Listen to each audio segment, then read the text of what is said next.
Hi. Thank you very much. To all my brother and sister here, I hope our God Almighty will hear what they say that all pray in our requests for our house. Thank you, thank you. Tumigil na ang panahon, tumigil sa pag-ulan. Ano ibig sabihin kaya doon? Talagang pinagbibigyan. Our God give us chance to listen our message. Okay. Nalalaman po natin na malapit nang dumating ang kamag-abagan.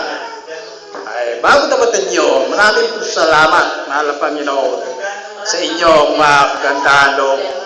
At kami hindi nyo binibitawan. Kaya kami sama-sama na aming mga damdamin na magkaisa na tanggapin. Alin yung tatanggapin natin? Siyempre, una, pagpapatanguhan. Tapos, ang maganda natin kalagayan, kamumuhay. At kung mayroong mga plano, ay pagpasa Diyos na natin. Kung maaari nga lang, yung ating mga pasya ang mangyari. Pero, meron siyang pagpapasya na hindi natin masunda. Kasi siya nakakaunawa ng nakaraan, ng kasulukuyan, at ng hinaharap. Kaya, ipagpasa Diyos natin ang lahat, at bahala na siyang gumanti, o magpala, o anuman ang nasa kanyang desisyon. Alam natin na sa panahon ngayon ay tayo ay nasa malapit na dumating. Alin ang darating na yon? Yung kabagabagan na yan, yung nakakasindak na bagay sa bayan ng Diyos. Kaya hindi naman sa kanila. Kasi nga ay palibasa, alam natin mga bagay na yan, ay tayo ay ini-separate na tayo. Tayo ay dadalhin niya doon sa ang bayan niya ay dadalhin niya doon sa ilalayo niya doon sa masama at sa mga sabi nga sa mga tagong lugar ay tayo ay dadalhin niya at doon natin ipapamili ang kanyang araw ng Sabat. Titipunin niya pulo-pulutong upang manirahan saan? Sa mga ilan, wala sa bayan, sa mga tagong lugar, at maaari sa bundok, kakalong tayo sa matitibay na kuta, at siya ang magsasanggalang. Kaya tayo ay binibigyan na niya ng ganitong sitwasyon na hindi natin maintindihan. Kaya tayo pagpasa Diyos na natin ang lahat ng mga bagay. At siya na nakakalam ng lahat ng ating gagawin. Ngayon ay tayo ay alauna na siguro, pero bago matapos ang alauna, ay ating tatapusin. Maiksi lang ito. Aking sasabihin upang sa gano'n naman, yung ating mga karamdaman o anuman ay ang ating katawan, siyempre ating namang ating pakikiramdaman din naman. Sabi, dito sa aking sasabihin, sa aking babasahin, ay maliwanag na ang lahat ng uri ng kasamaan ay sumasagana. Kailangan Kailangan bang maging bulag at bingi o walang tumpak na pag-iisip ang isang tao upang hindi makalam tungkol sa kalagayan niyon sa daigdig?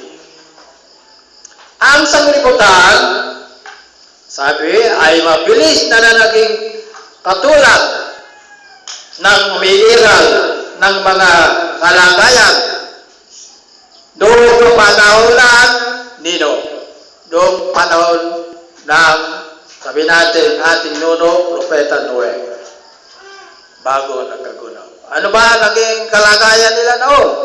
Di ba?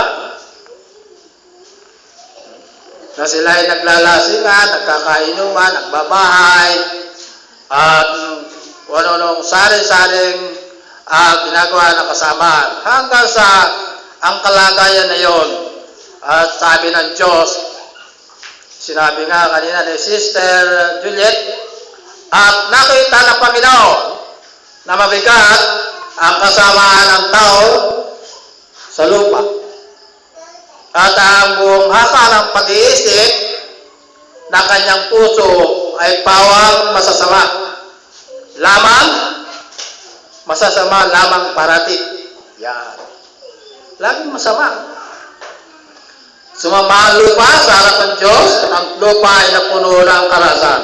Yan ang sinasabi ng ating Malapanginoon. Kaya tayo ay matuwa dahil kung ano nangyari sa panahon ng una ay yan ay sala mula sa ating inaaral. Sa ating inaaral ay totoo nga sila ay nangabulit at nangasira ang sanglibutan dahil sa kanilang karahasan. Diba? Kaya tayo ay matuwa na alaman natin mga bagay na yan. Ngayon, ang marami nating katanungan ay ating sasagutin ayon sa banal na kasulatan. Sabi, bago magbalik si Kristo, ano mga kalagayan ang maaari nating asahan na makikita? Ano ang ating maasahan? Yun na nga, kung paano ang nangyari sa mga karawan ni Propeta Noe, ay hindi naman ang mangyayari sa karawan ng mga anak ng tao.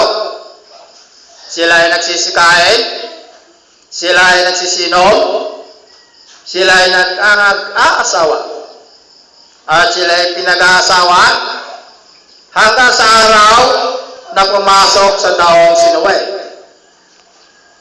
At dumating na ang paggunaw. Yun. At nilipol silang lahat. At hindi naman sa panahon ni Lot. Ano ba nangyari sa panahon ni Lot? Sila ay nagsisikain din, sila ay nagsisinom, sila ay nagsisibili. Sila ay nangagbibili, sila ay nagtatanim, sila ay nagtatayo ng bahay. Tatapat, ano ang nangyari? Tatapat ng araw walis sa Sodoma si Lot. Ay mula sa langit ng ng apoy, ng asopre. Ang ati, ang sakit, at nilipol silang lahat. Kaya hindi naman ang sa araw ng anak ng tao ay pumayag na. Kaya tayo po ay magsaya o kaya malungkot, dyan tayo. Kunin natin ang simpatya ng sanglibutan. Ang sanglibutan ba ay nakatandang bumuti o sumama? Yan ang katanungan. Tingnan natin sa 2 Timoteo 3:13. Tatapat ang masamang tao at ang mga mandaraya ay lalong sasama ng sasama na mga dadaya, at sila rin naman ay mga dadaya. Yan ang sagot ni Timoteo sa banal na kasulatan. sa bagong tipan. Ano naman ang maging salubin ng marami sa katotohanan?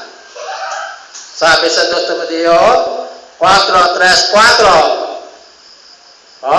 Makinig po tayo mabuti. Ito na, last 2 minutes na lang tayo, mga kapatid. Mga mahal na kapatid, mabuti o masasama? Sabi dito sa Timoteo 3:7-8, na laging nagsipag-aral at kailang pa man na hindi nakarating sa pag-alam ng katotohanan.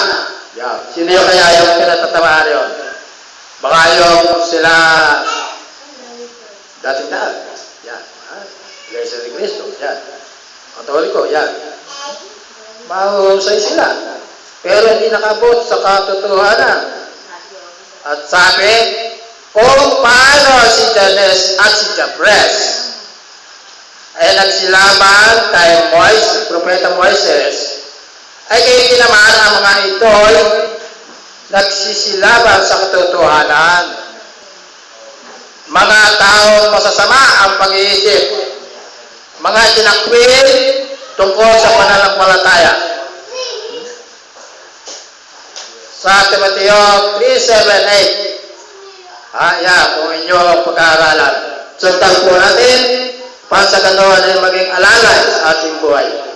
Sabi dito sa 2 Timoteo 4:3-4, sundan po natin, sa ganoon tayo ay hindi maligaw. Sapagkat dating ang panahon na ito nila titisin ang magaling na aral. Magaling na aral, hindi pa rin. Kundi ang pagkakaroon nila ng ng taenga, at magsisipagbuntong sila sa kanilang sarili ng mga guro ayon sa kanilang sariling masasama pita. Yun. Ano yung masasama pita? Gusto ko yan. Gusto ko yun. Gusto ko rin. Lahat yun. At iwalay sa katotohanan ang kanilang matayna at mga ibabaling sa sa katakatahang. Yun. Mga spekulasyon, mga kumunulo. Yan po, tanda po natin, tinatanda po naman natin. Di lang kayo tatanda, pati kami ay nagtatanda. Paano pinakikilala ni Jesus na hindi magkakaroon ng panahon bago magbalik si Kristo na isang libutan ay mahihikayat? Tingnan natin sa Matthew 24:30.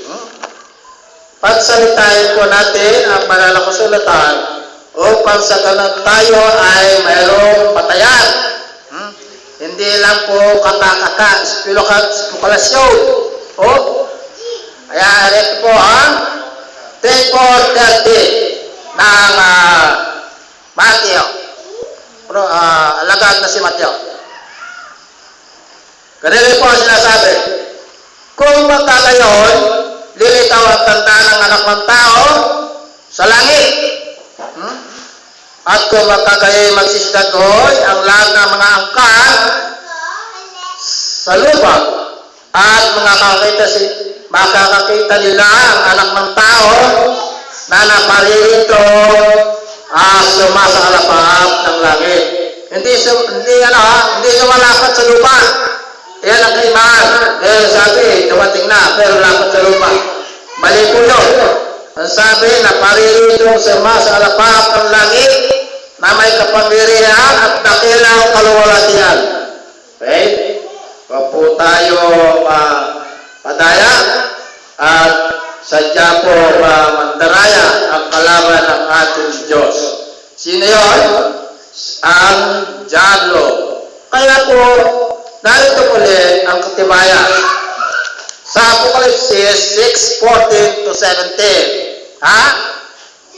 Ay para tayo ganyan lang talaga. Kailang idiin natin ang ating pagsasalita upang sa ganon. Ito na ang huling wakas.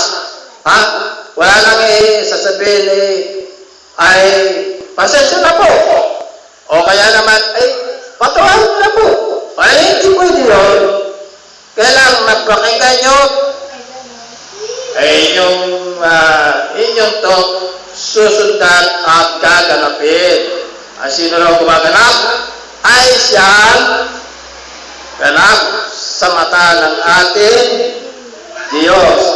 Sa 6:14, tingnan natin. Tatapos na po tayo. 14 to 16.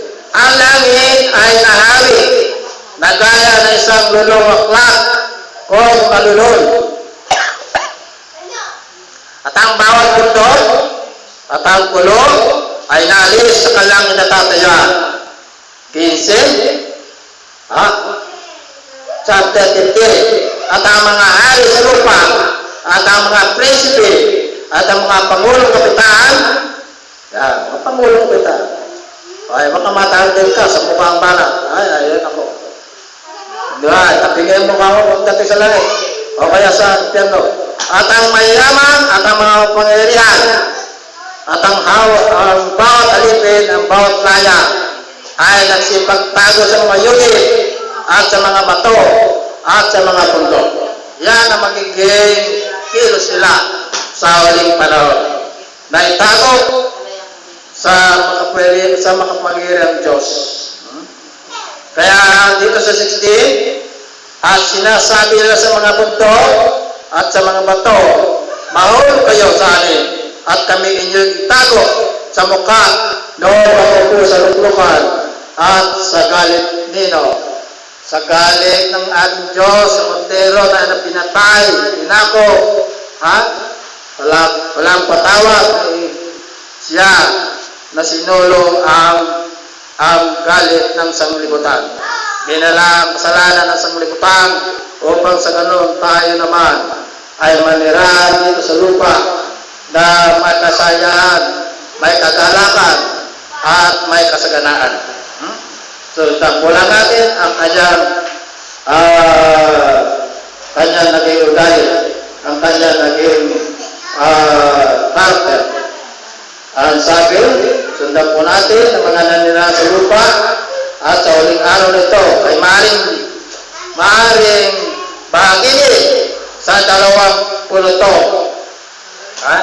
Nariyan na naghihintay sa ikalawang pagparito, ngunit hindi nila inaasahan na tatapusin ni Kristo ang kasalubay ng sanglibutan, kundi sa pamahalang ito na mag-aalok ng ikalawang pagkakataon sa mga bansa. Meron naghihintay sa araw ng Panginoon, ito ang katapusan ng sanglibutan. Ang pagparito ng Kristo ang isang araw ng kawasakan. Ang dakilas na araw ng Panginoon ay malapit na at nagmamadaling mainam. Sa makatindigay, ang tinig ng araw ng Panginoon, ang mga pangyarihang tao, tao siya, pero Diyos, mga pangyarihang tao ay sumisigaw roon ng kalagin-lagin. Yan, sa Sipanyos 1:14. Tulungan nawa tayo ng Diyos maging handa sa kanyang pagkayag o pagdating. Salamat po. Yan ang naging inspirasyon natin na nanggagaling sa banal na kasulatan. Okay po. Amen, amen.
watch and be ready, He will come. Hallelujah, hallelujah, He will come in the clouds of His Father, bright glory, but we know not the earth. There's life for the wise who are seeking salvation. There's truth in the book of the Lord's revelation. Each prophecy points to the great consummation, but we know not the hour. He will come. Let us watch and be ready. He will come. Hallelujah, hallelujah. He will come in the clouds of His Father's bright glory, but we know not the hour. We'll watch and we'll pray with our doctrine and burden.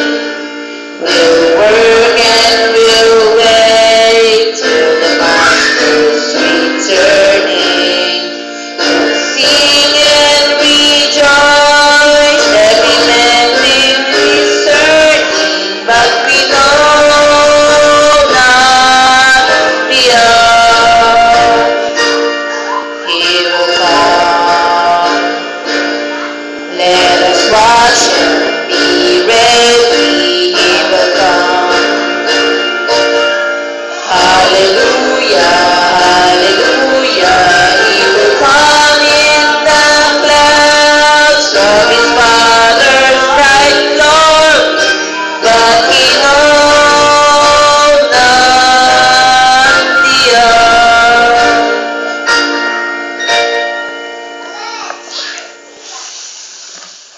Tayo po ay manalangin.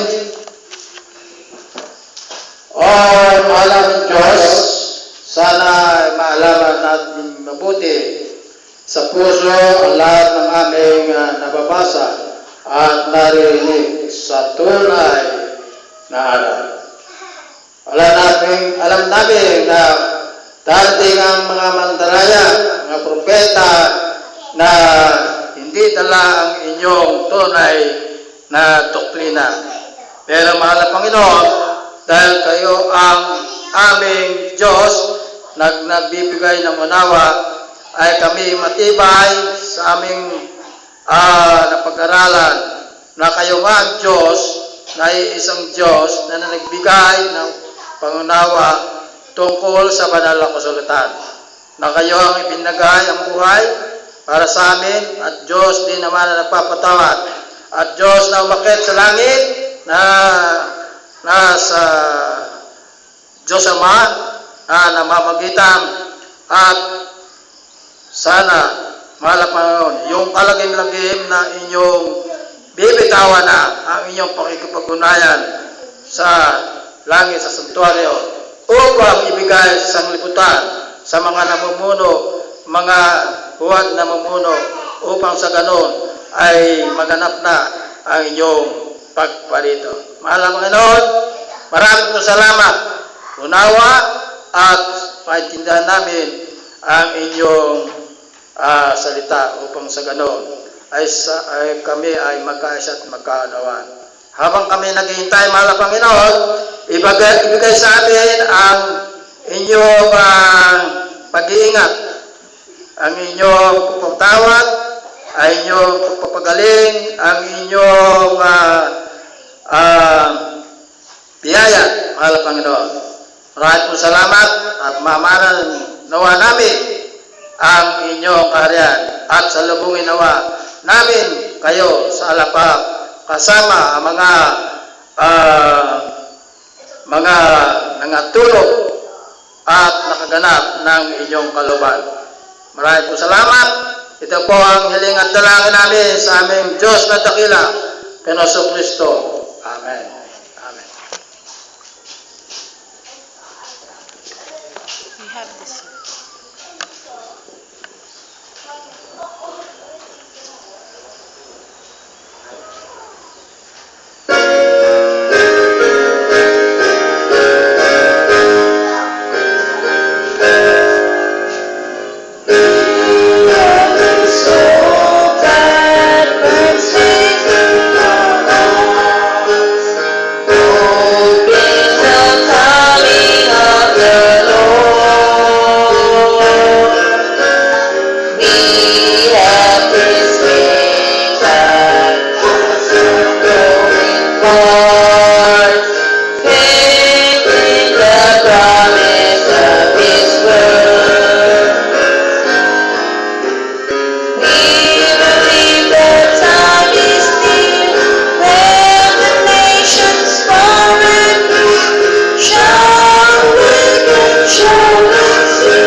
The